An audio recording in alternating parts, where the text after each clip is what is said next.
Welcome to the prosecution statement for Mirus, which is a German wall battery on the Isle of Guernsey. My first point in the prosecution of Mirus will be the consistent experiences that people shared, not only on the one night, but over a weekend, and then again on a following weekend, which was done some weeks later. Consistency in terms of names that were detected or picked up upon: Edward, Eddie and Teddy. Consistency in terms of the characters that haunt Mirus.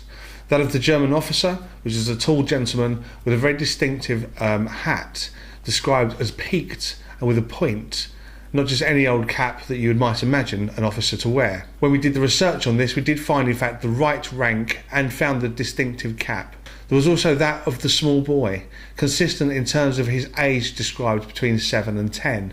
Could this be Eddie, Edward and Teddy? Another interesting fact about the investigations that took place, the 4 investigations over the 2 weekends, is that the information that was given to us and detected by people, we did a search and found some of this information in history in terms of the officer. A lady described experiencing, for some reason, a fire station, which later came to light that in fact on the site where Mirus was would have been a fire station. And there was that Chris Conway described, that he was talking to a spirit which gave him some information about Bulldog, which made no sense to Chris at the time.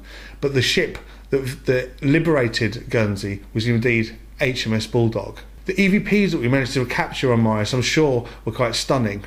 What's interesting about these EVPs is they are in direct response to the question that has been asked, and they make sense. The information given on the EVP is relevant to the question.